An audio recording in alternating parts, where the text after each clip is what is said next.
What's going on, everyone? It's Marsellis back with another video. Today, we got to talk about Baby Doge because, as you can see, Baby Doge is now working its way back up to that resistance that we just now left from our support. So, we're going to talk about this today. Definitely hit the like button and subscribe. Remember, I'm not a financial advisor, none of this is financial advice. Leave a comment in the comment section and let me know what you all want me to go over next. And also, definitely check out cryptomillionaires.shop for the best crypto millionaires merch on the market. So definitely check this out. But let's get started with Baby Doge. So let's talk about Baby Doge. First of all, we're at about 8Z2136.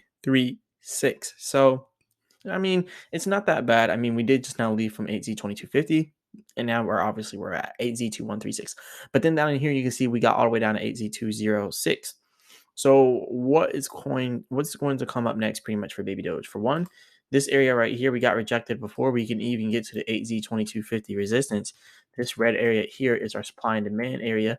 So it's showing that we definitely have less demand in this area, obviously. But yeah, we have less demand in that area, which is pretty interesting. If you look at this wedge right here for this triangle, you can see what we were talking about during the live stream yesterday. And this is pretty interesting because we are inside of this consolidation wedge here, which is interesting because at the end of it, this is going to make its way back up here to this side of the wedge, right? And then it's going to go down here to the bottom, and it might actually break this like it usually does. Because let's be honest, every time we have a consolidation wedge like this, we almost always break down on the bottom side. So if that's going to happen, we have about 1600 as our support. So if you look right here, 1600 is the support. So I predict that it will drop out of the consolidation wedge and head to about 1800 or 1600, right? And then from there, I believe it will bounce back into the wedge and get back up here to this resistance.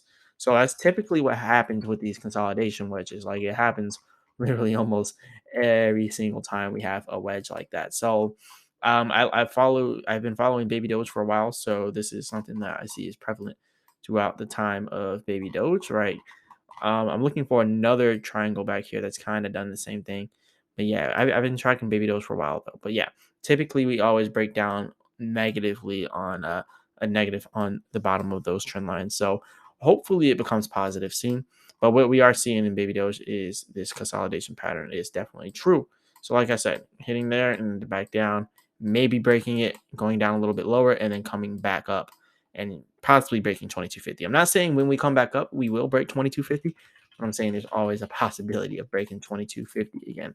But hopefully we can break that resistance. But as you can see here, though, this is back on the 15-minute chart. If we're going to talk about the short term, like I was saying, we're probably going to make our way back up here. Maybe try to get all the way up there to the top. We might not even get to the top of the trend line. We might just stop at 2250 where we have this resistance at. But yeah, either way, I definitely think there's going to be another pullback here.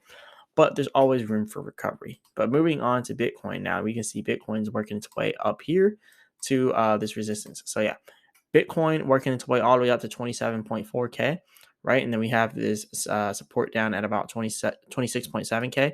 We're at about 27.3K, so we're almost at 27.4K. But, it's working its way back up there. We got rejected all the way up here. And let me go back over here to the 4-hour chart. So we pretty much did this during the live stream. So we set this up and I was like, look, this is definitely a resistance here. And we have this uptrend line here. So the interesting part is if we are to pull back, right, we probably won't go down below this trend line. And this trend line is down at about 21.2K at about this area. If we go down it that fast, or it depends how long it takes us to get there, usually it takes a while to get down all the way down to somewhere like there. So it could take all the way up until like, April or sometime like that. And it's almost April. So, but yeah, there's always a possibility that it pulls back down to the trend line, but I don't think we'll go anywhere below this trend line, right? And in this the resistance line up here, this is the most important one. Like, if we can't get past 28.7K, we're most likely not going to end up getting even anywhere close to 30K. We already know 30K is major resistance for Bitcoin, and that's pretty much what we're working on getting past right now. So yeah, we have to work on getting past 30K. But first, we got to get past 28K before we even get to 30K. But yeah, there are some bullish signals here on the oscillator. So you can see the selling is actually slowing down. All you can see here is selling waves. But all these selling waves are slowing down and they're getting smaller and smaller. So sooner or later, we should see a buying wave coming in soon for Bitcoin. But until then, I'll continue to let you all know what happens. But moving on from this, let's talk about baby doge a little bit more. So right now we are down 4.7% in the last 24 hours for baby doge. Now this is about 3.9 million inside trading volume, which is very, very low. We definitely need to get that up. So yeah, it is bad that we're down again inside of baby doge, but hopefully we can recover.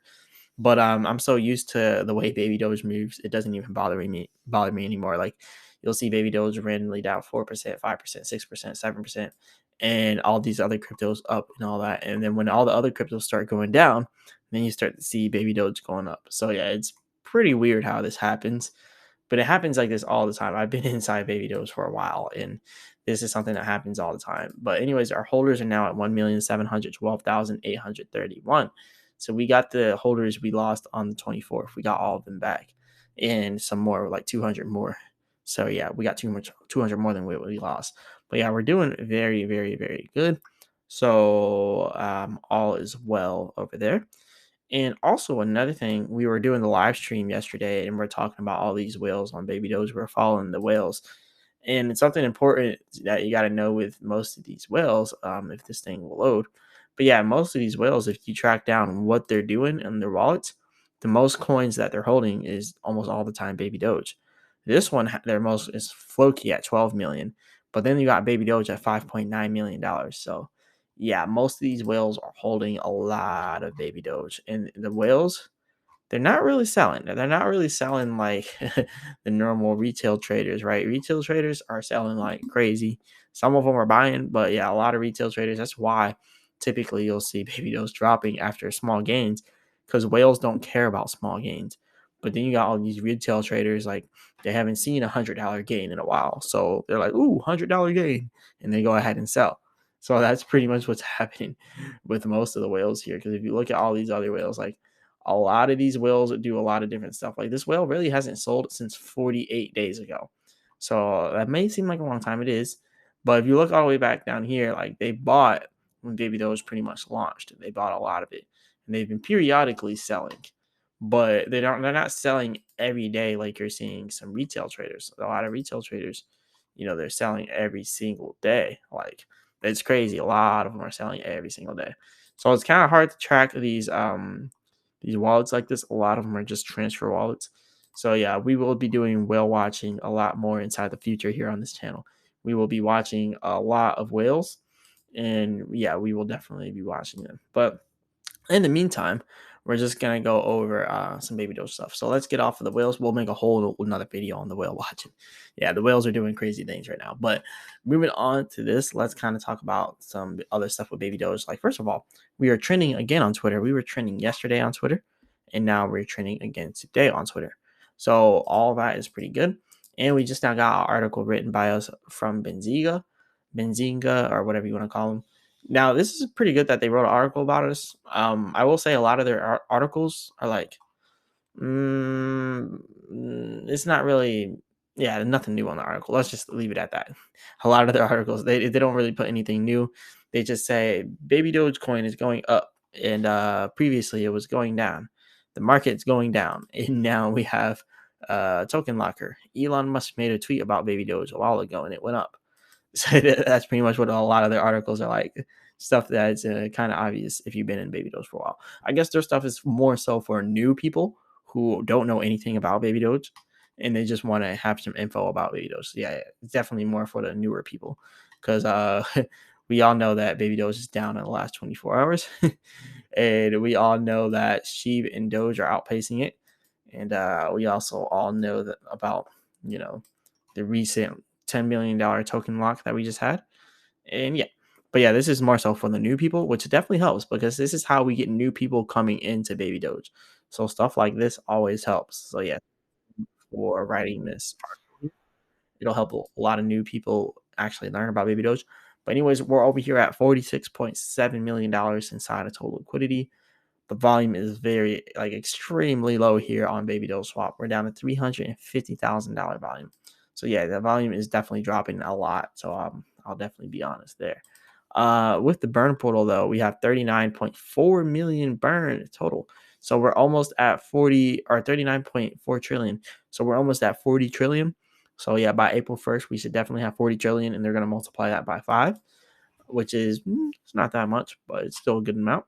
Last 24 hours, we burned 4,156,293,846,880 tokens of baby doge in the last 24 hours, which is a lot. It comes out to $8,946. But yeah, we have all this burned in the burn wallet. So all that's pretty good. But also over here, let's look at the farms. Now, the farms, the APR is going down a little bit, and obviously you can see a common trend throughout this video. Like a lot of stuff is going down. So I'm definitely gonna report the truth of what's happening. A lot of stuff is going down. Our APR is down a little bit. Our liquidity was at $4.8 million yesterday. Now it's at 4.7 million. Liquidity was like 5 million last week, and week before that like 5.8. So yeah, it has been going down, but that money will probably start flowing in. And this is what happens, people start selling out, and then other people get scared, they start selling too.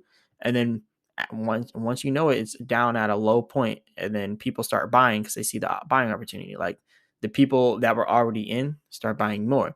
And then the people that sold, they then see as we're pumping, they're like, oh wow, it's pumping again. Let me buy it again. They buy it. And then the people that bought before they bought will start to sell. They're like, oh, now it's going back down, and they'll start to sell. So it's a constant cycle. Like people sell and then they'll buy back in at a higher price, or they'll sell, they'll pay the 10% to buy, the 10% to sell, and then they'll buy it again at a higher price. So now they're paying another 10% to buy, and they're buying at a higher price. And then when they sell, they will probably be selling at a lower price again, paying another 10%. That's why a lot of people call baby doge a scam, because a lot of people don't know how to manage their money. They buy when it's high, or yeah, they buy when it's high and they sell when it's low. That's what a lot of people do. So if you ever see people saying baby doge is a scam, blah blah blah, they lost a lot of money, just know that they are financially incompetent, and they probably bought while it's high and sold while it's low. So I just kind of had to lay the facts down there on the haters here. But yeah, that's pretty much what they're doing. And it's kind of obvious. Like I watch the wallets a lot and the transactions that happen between these wallets, and I do the math. I'm like, all right, on this day at this time, it was at this price. And when I do it, I'm like, wait, so they bought when it was high, but they sold when it was low. But now all of a sudden, baby doge is a scam because that's what they did. It just makes no sense. A lot of people make no sense. But anyways, let's move on from the haters. They don't know anything. But yeah, moving on from the haters. To close up this video, you can see down here, or now at rank 118 here on babydoge swap for DeFi Llama. We're still up 12.84% in the last 7 days on DeFi Llama, so that's good. And Shiba Swap is now going up as well. So they're getting some more money as well. So we need to go up so we can stay above Shiba Swap. But yeah, anyways, this is pretty much all I got for y'all today. Definitely go ahead and hit the like button and subscribe. Remember, I'm not a financial advisor. None of this financial advice. Leave a comment in the comment section and let me know what you all want me to go over next. And definitely check out cryptomillionaires.shop for the best crypto merch inside of the game. And as always, I'll be back with another video.